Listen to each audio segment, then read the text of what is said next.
Kom ons vra die Here om ons te help.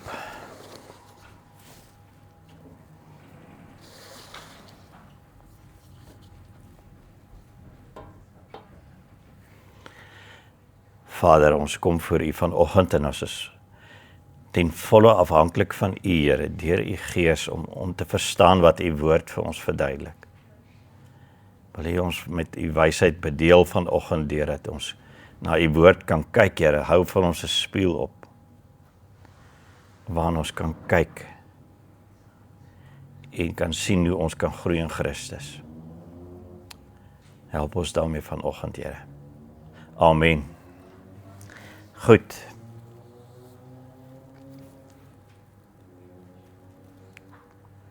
Ons is besig in Romeine, en hierdie eerste deel van Romeine het ons nou verskeie temas gesien, en die tema waarmee ons nou besig is, soos wat ons die beginsels van God se genade kry, die beginsels van die evangelie sien, is nou in die een van God se reddende krag tot genade maak allerlei idees vir ons oop. Daai idee van God red deur sy krag van genade. En as ons aan ons geloofswaarhede wil vashou, reg vashou, dan moet ons oplet wat hy vir ons sê. Dis beginsels soos hierdie genade wat ons kry, die krag van genade is bevrydend. Dit laat my leef in 'n nuwe bedeling onder Christus, nie meer onder sonde nie. Dit is dat ek nou myself vrywilliglik kan onderwerp aan God se eienaarskap. As hy goedgunstiglik ingryp en ons kragtig red, dan kan ons hierdie goed doen.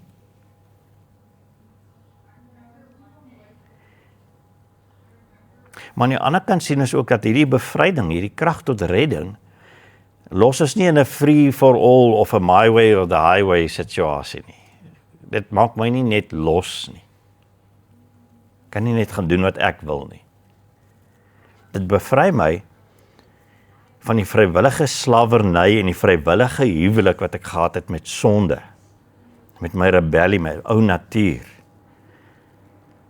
waarin jy met jou lewe en wetlik vasgevang was, tot Jesus jou uitkoop, en jy ervaar daai afsterwe in hom, en dit bring jou tot 'n nuwe lewe, 'n nuwe huwelik in hom. Dis waar jy staan as 'n Christen. Dit is hoe Paulus hierdie krag tot redding omskryf vir ons, sodat ons 'n diep bewustheid het van wat God regtig gedoen het, deurdat hy ons red.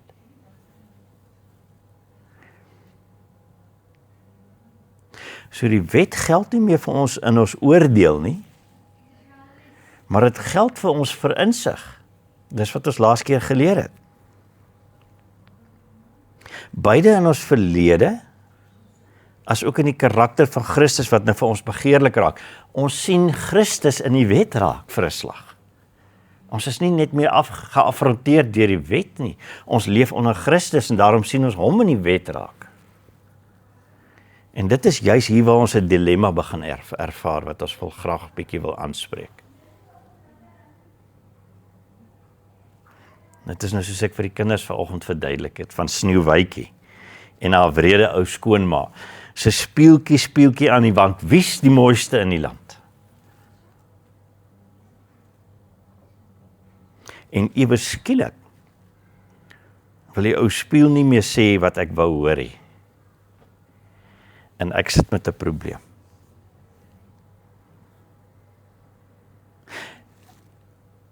Ons het laas keer gekyk dat die wet vir ons 'n spieël is wat vir ons voorgehou word. En ons het nou in daai spieël gekyk. En wat nou?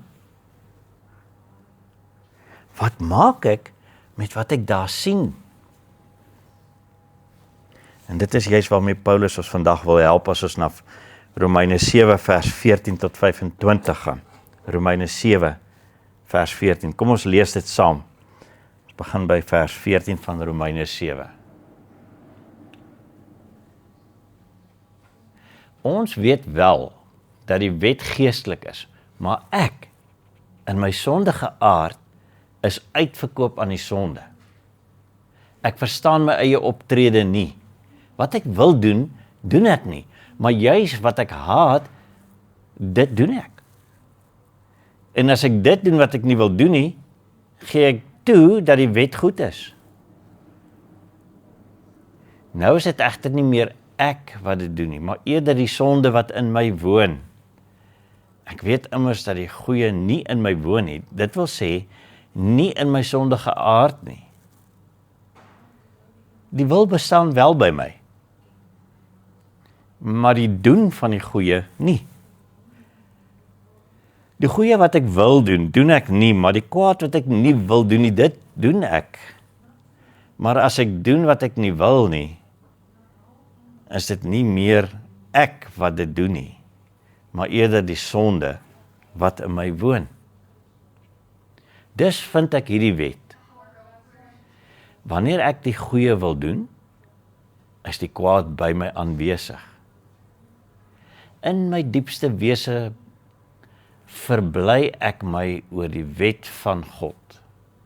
Maar ek sien 'n ander wet, wat in my ledemate oorlog voer teen die wet van my verstand en my krygsgevangene neem deur die wet van die sonde wat in my ledemate is. Elendige mens wat ek is, wie sal my tog uit hierdie red uit hierdie doods bestaan? Aan God die dank, deur Jesus Christus ons Here. So doen ek self, dan met my verstand die wet van God, maar met my sondige aard die wet van sonde.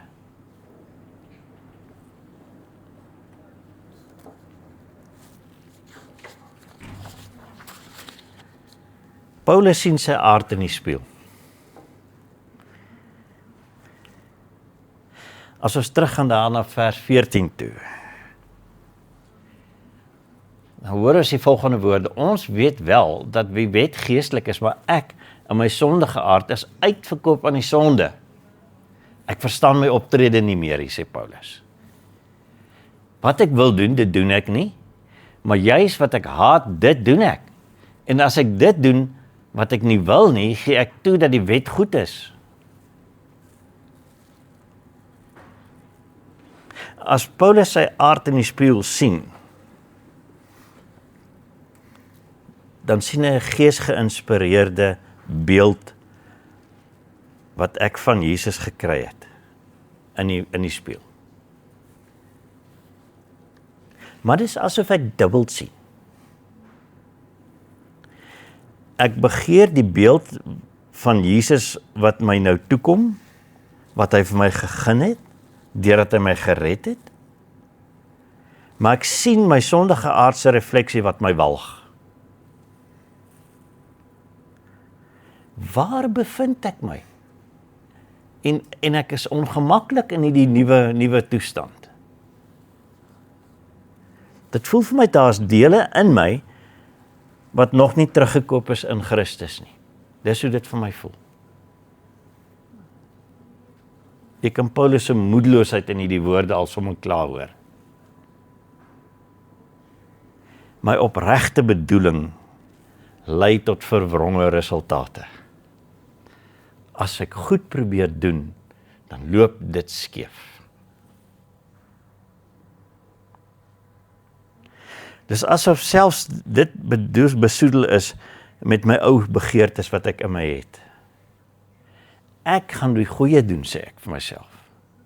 En dan kom ek agter, maar daai intensie is besoedel met my ou begeertes.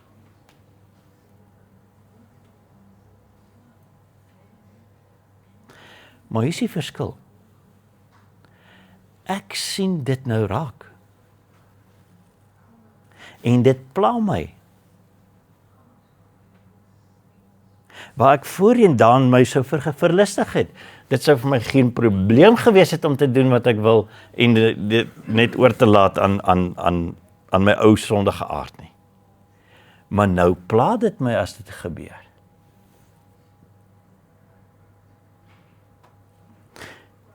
My nuwe lewe in Christus gee my 'n gewete wat my help om te verstaan waar my probleem lê.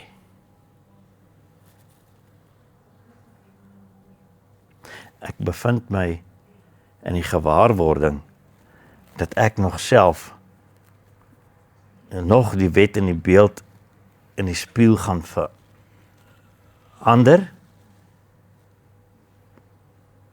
as ek dit wil regkry, as ek hierdie beeld wil verander,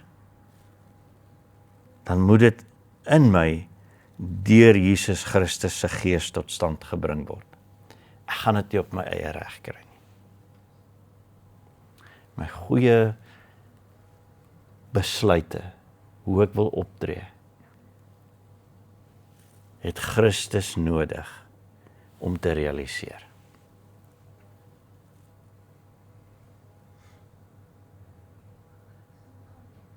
So hierdie beeld wat ek hier sien, ek sien my sondige natuur en ek sien ook Christus se beeld.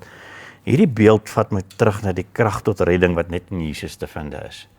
Ek moet besef, ek kan net op hom staat maak vir my nuwe lewe. Ek is ten volle afhanklik daarvan in my stryd om te verander.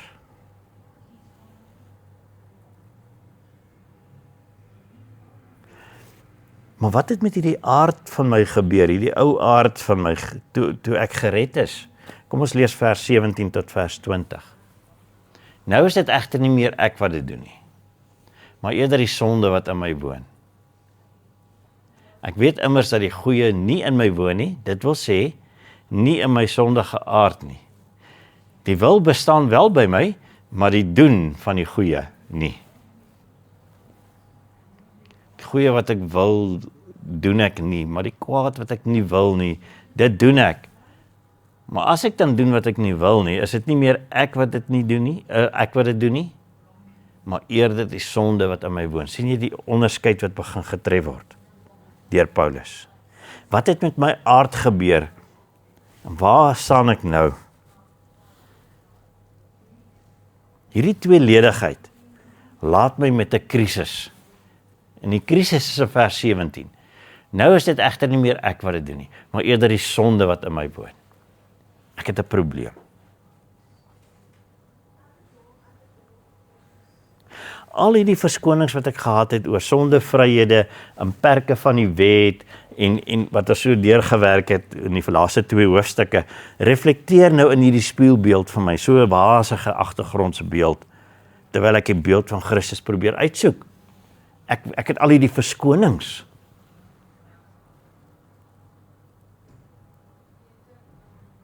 Ek ken my ou self. Ek het nie die beeld van Christus in my, uit my eie nie.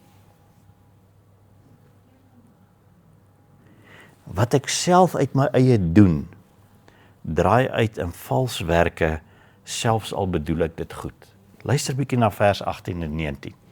Ek weet immers dat die goeie nie in my woon nie. Dit wil sê, nie in my sondige aard nie. Dis my ou mens. Dis hoe hy is. Die wil bestaan wel by my, maar die doen van die goeie nie. Vers 19. Die goeie wat ek wil, doen ek nie, maar die kwaad wat ek nie wil nie, dit doen ek. En dit is as ek my uit my eie probeer. Maar vers 20 maak iets baie duidelik vir my wat so belangrik is. Die onderskeid word getref. Maar as ek doen wat ek nie wil nie, is dit nie meer ek wat dit doen nie, maar eerder die sonde wat in my woon. Ek besef terdee, Christus se verlossing is kragtig om my te red, maar dit word in stryd stap vir stap ontbloot soos wat ek deur my lewe gaan na my bekering, word dit ontbloot soos ek van sonde verlos word. En ek ervaar hoe ek verander, met 'n krag wat ek nie uit myself ken nie. Dit kom uit Christus uit. En nou is dit duidelik vir ons, dit is nie meer ek nie. Maar dis 'n ou gewoonte wat besig is om in my af te sterf, soos wat ek het ervaar, soos wat ek dit na Christus toe bring, en soos wat Christus se krag my daarvan verlos. Dis 'n proses. Soos ek my in Jesus in 'n nuwe lewe vind en daarin groei.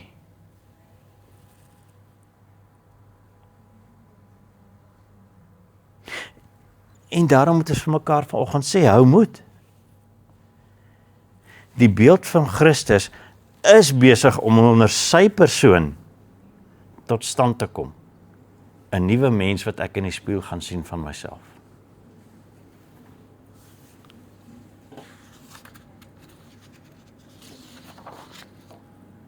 So Paulus sien 'n patroon raak, waarna ons moet oplet. En ons sien dit in vers 21 tot 25. Eintlik vers 21 tot vers 24. Kom ons lees vers 21 tot 24. Dus vind ek hierdie wet.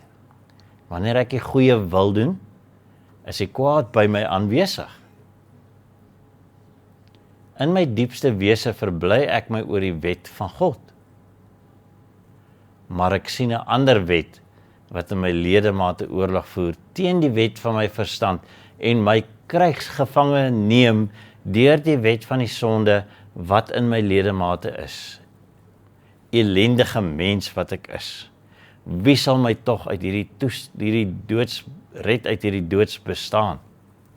Aan God die dank, deur Christus Jesus, ons Here. Stop ons net daar.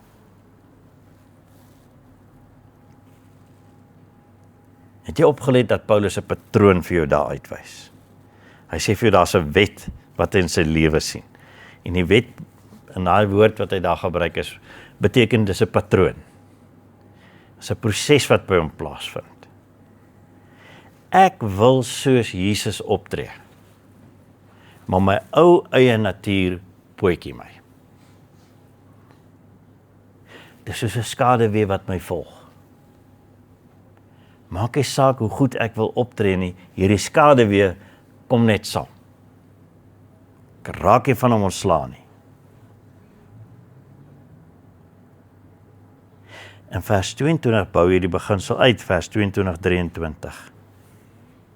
In my diepste wese verbly ek my oor die wet van God, maar ek sien 'n ander wet wat in my ledemate oorlog voer teen die wet van my verstand en my krygsgevange neem deur die wet van die sonde wat in my ledemate is.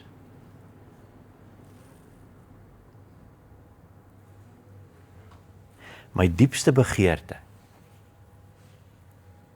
is tog om Jesus se karakter in my te kry, te ontwikkel, dit te ervaar. En dit is waarmee dis waar ek nou begin.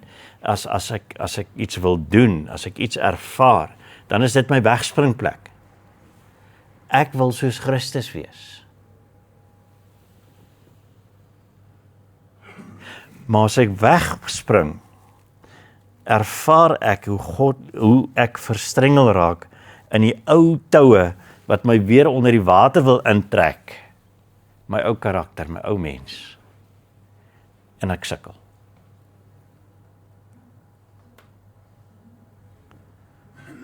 En my stryd uit my eie daarteen is vrugteloos. Paulus sê ek raak 'n krygsgevangene. Dis hoe erg dit raak. 'n hulpelose krygsgevangene verbind aan my ou patrone sonder my toestemming. Ek ervaar dit, dis vir my 'n probleem en ek weet nie wat om daarmee te maak nie. En hierdie toestand maak my elendig. Dit maak my moedeloos. Ek haat dit. Ek is mismoedig in my geloof. Waar is my geloof dan nou heen? Dis wat ek ervaar. Maar vers 25 kry ons die antwoord. My redding is in Christus se kragtige werk wat elke dag herhaal word vir my onthaalwe. En dit gee my net een opsie. Ek prys die Here vir my redding uit hierdie situasie. Ek is verseker van my sondige aardse oorwinning. Hy is oorwin. En ek is deur Jesus verseker dat ek wel bevry is. Dit is my toestand, dis waar ek is. Ek moet hierdie verlossingspad net loop as 'n getuie agter Jesus wat my daaruit lei. Hy sal elke keer stap vir stap hierdie ou mens afbreek en my na hom laat lyk. As ek agter hom aangaan. Ek volg Christus.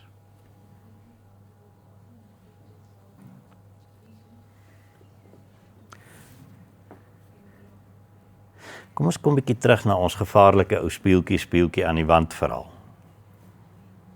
Soos wat dit aan ons uitspeel.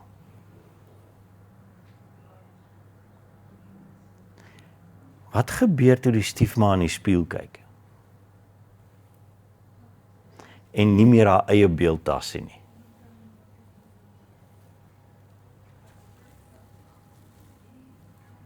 Jy ken die haat wat daarmee gepaard gegaan het in daai vrou.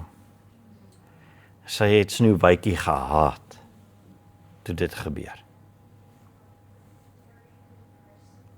Maar wat as dit jy is wat ewe skielik jouself walg vir wat jy in die spieël sien? Wat dan? En ons reageer soos Paulus, ons sê wat 'n ellendige toestand. Maar ons het 'n geleentheid op hande. En die geleentheid is daarin dat jy kyk, dat jy jouself sien vir wie jy werklik was. Daai ou mens in jou, jy sien hom. Voor jy net hom nie eers raak gesien, jy het nie eens geweet hoe lyk hy nie. Nou sien jy hom, jy weet hoe hy lyk. Jy verstaan hom.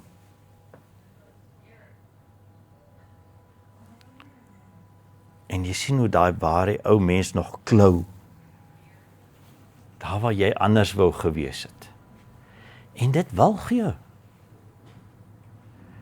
Dis nie meer lekker nie. Jy wil nie meer so wees nie.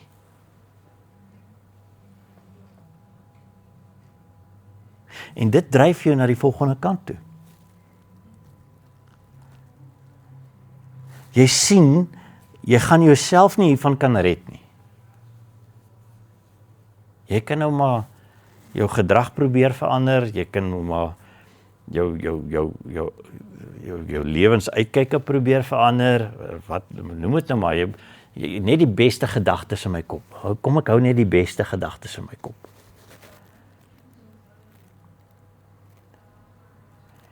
Maar dit gaan jou nie red nie. Want dit gaan verdraai. Dit is net die beeld van Christus in die spieël. Jesus self. En hy het jou klaar daarvan gered, sê hy. Jy is vry om hierteen te stry en hom te volg. En hy gaan dit uit jou uithaal. Jy sien sy beeld in hierdie spieël. En Jesus is mooier as jou ou mens. En hy kom en hy bring die mooi in jou uit. Wat soos hy lyk.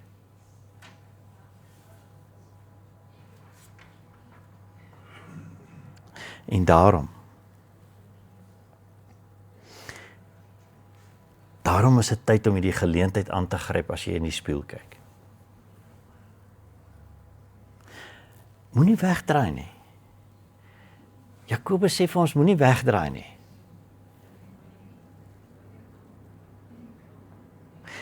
Bly kyk in die spieël van Christus Verwerp daai ou beeld